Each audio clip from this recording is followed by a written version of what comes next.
Janamejaya said, O thou of the wealth of asceticism, tell me how our ancestor Yayati, who is the 10th from Prajapati, obtained for a wife the unobtainable daughter of Sukra. I desire to hear of it in detail. Tell me also one after another of those monarchs separately who were the founders of the dynasties.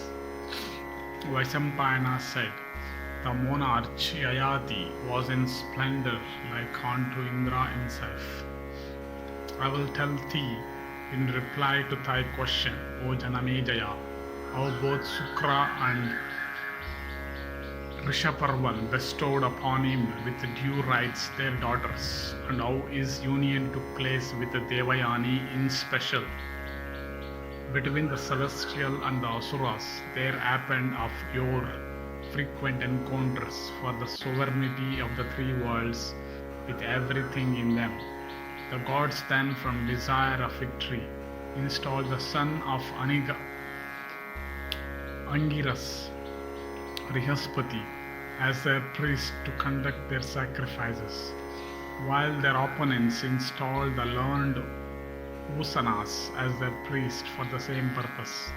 And between those two Brahmanas there are always much boastful rivalry.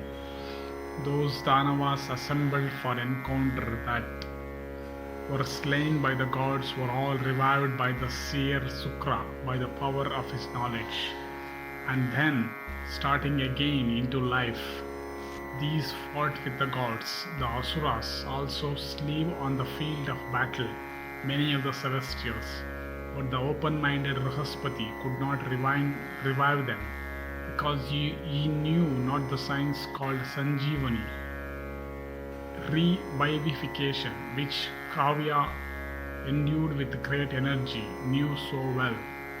And the gods were therefore in great sorrow, and the gods in great anxiety of art and entertaining a fear of the learned Usanas. Then went to Kecha, the eldest son of Rihaspati, and spoke unto him, saying, We pay court to thee, be kind to us and do us a service that we regard as very great.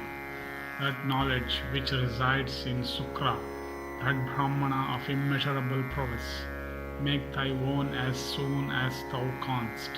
Thou shalt find the Brahmana in the court of Rishaparvan. He always protects the Danavas but never has their opponents. Thou art his junior in age and therefore capable of adoring him with reverence. Thou canst also adore Devayani, the favorite daughter of that eye-souled Brahmana. Indeed, thou alone art capable of propitiating them both by worship. There is none else that can do so. By gratifying Devayani with thy conduct, liberality, sweetness, and general behavior, thou canst certainly obtain that knowledge. The son of Rihaspati, thus solicited by the gods, said, So be it, and went to where Rishaparvan was. Kacha, thus sent by the gods, soon went to the capital of the chief of the Asuras, and beheld Sukra there. And beholding him, he thus spoke unto him, Accept me as thy disciple. I am the grandson of the Rishi Angiras and son of Rihaspati. By name I am known as Kacha. Thyself becoming my preceptor, I shall practice the Brahmacharya mode of life for 1,000 years. Command me then, O Brahmana. Sukra, hearing this, said, Welcome art thou, O Kacha, I accept thy speech. I will treat thee with regard, for by so doing it is Rihaspati who will be regarded. Vaisampayana continued.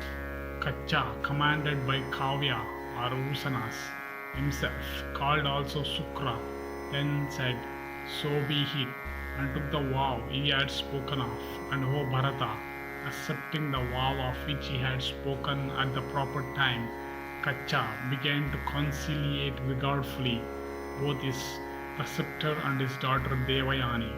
Indeed, he began to conciliate both as he was young, by singing and dancing and playing on different kinds of instruments.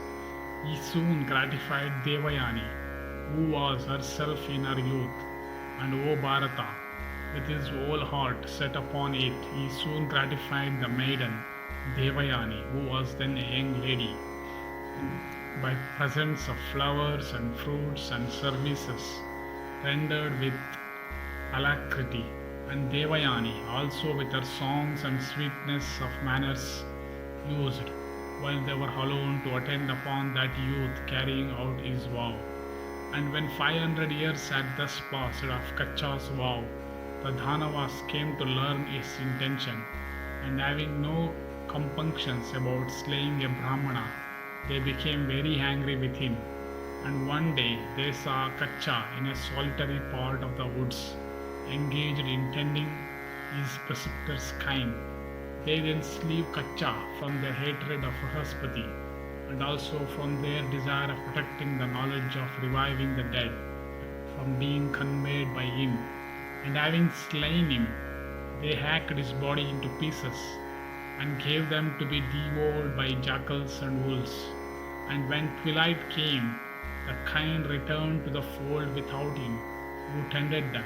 And Devayani, seeing the kine return from the woods without Kacha, spoke, O Bharata, unto her fathers and father thus: Thy evening fire hath been kindled.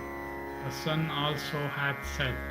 O father, the kine have returned without him who tendeth them. Kacha is indeed not to be seen. It is plain that Kacha hath been lost, or he is dead. Truly do I say, O father, that without him I will not leave. Sukra, hearing this, said, I will revive him by saying, Let this one come. Then, having recourse to the science of reviving the dead, Sukra summoned Kacha, and summoned by his preceptor, Kacha appeared before him in the gladness of heart, tearing by virtue of his preceptor's science the bodies of the wolves that had devoured him, and asked about the cause of his delay. He thus spoke on to Bhargava's daughter. Indeed, asked by that Brahmana's daughter, he told her, I was dead, O thou of pure manners, burdened with sacrificial fuel, pusa grass, and logs of wood. I was coming towards our abode. I sat under a banyan tree. The kine also, having been brought together, was staying under the shade of that same banyan tree. The Asuras, beholding me, asked, Who art thou? They heard me answer, I am the son of Rihaspati. As soon as I said this, the Dhanavas slew me, and hacking my body into pieces, gave my remains to jackals and wolves.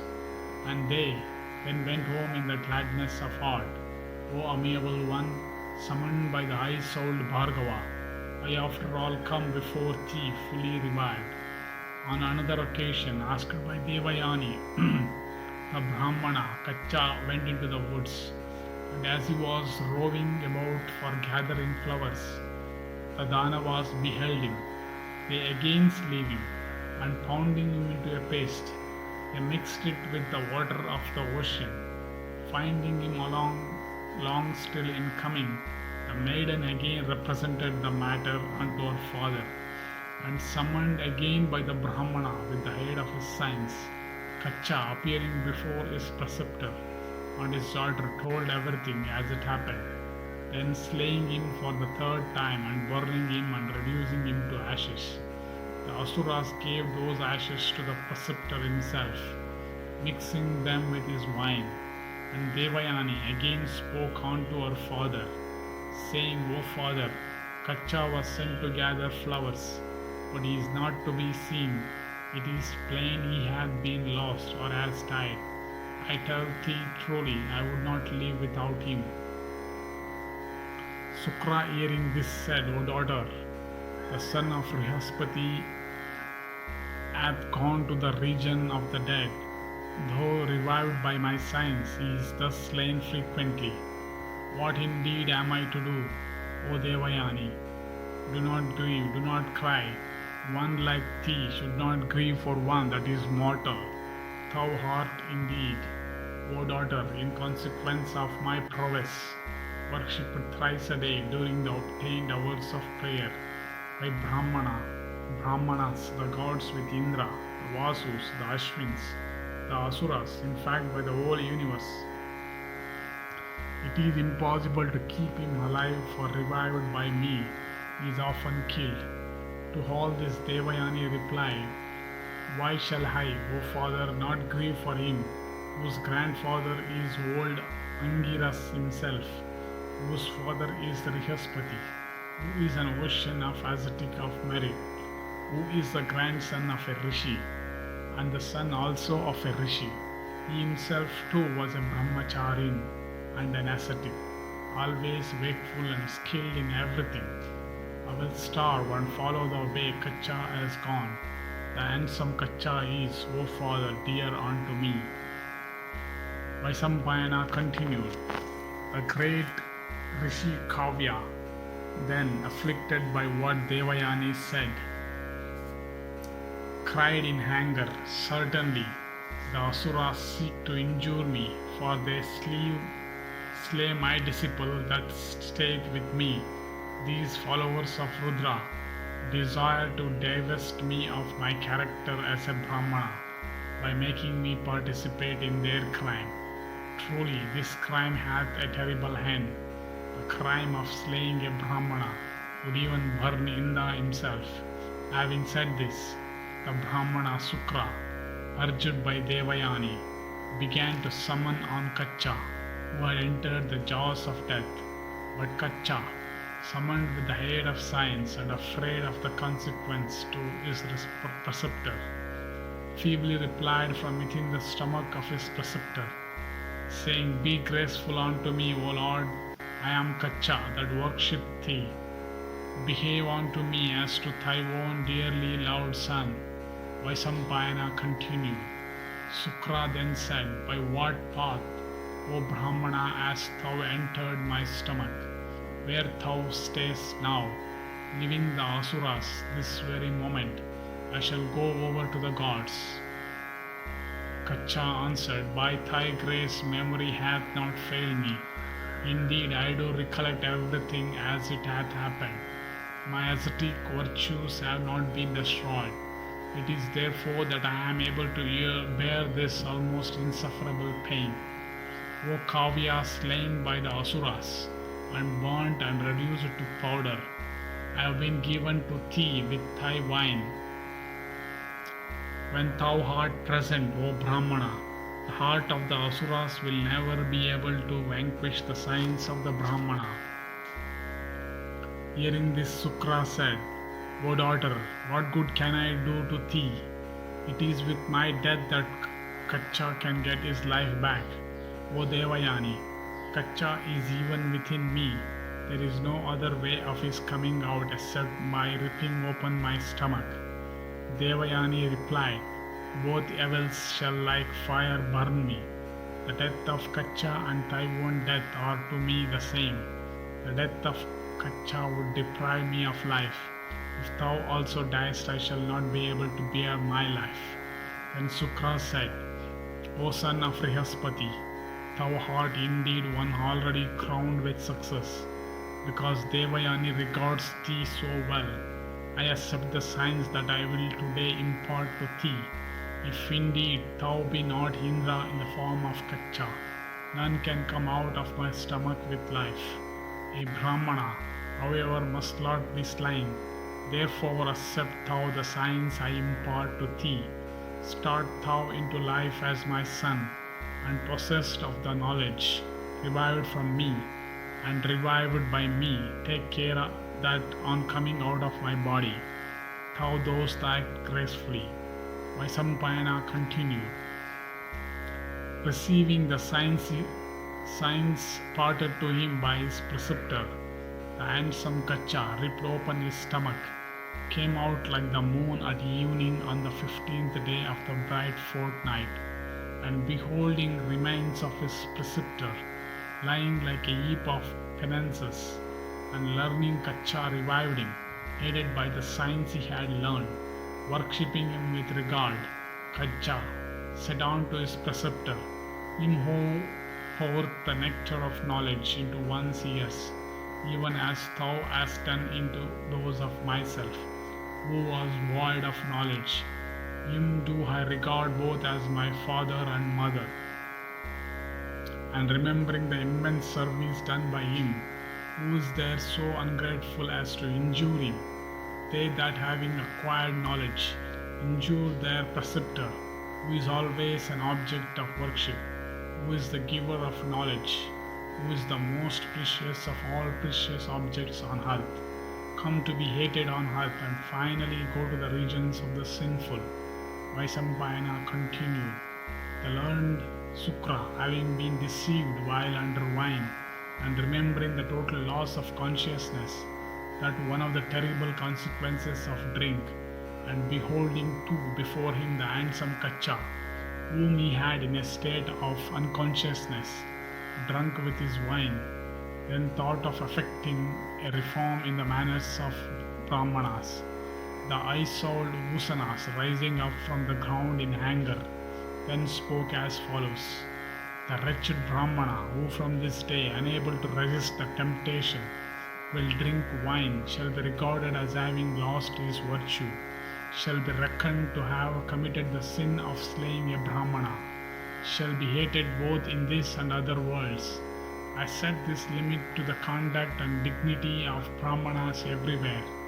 Let the honest, let Brahmanas, let those with regard for their superiors, let the gods, let the three worlds listen. Having said these words, that I sold one, that ascetic of ascetics, then summoning the Dhanavas, who had been deprived by fate of the good sense, told them these words: Ye foolish Dhanavas, know ye that Kacha hath obtained his wishes. He will henceforth dwell with me, having obtained the valuable knowledge of reviving the dead.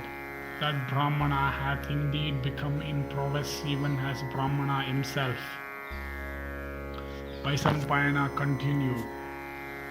Bhargava, having said so much cut short his speech, the Dhanavas were surprised and went away to their homes. Kacha too, having stayed with his preceptor for a full 1,000 years, then prepared to return to the abode of the celestials, after having obtained his preceptor's permission. Thus ends the 76th section in the Sambhava Parva of the Adi Parva.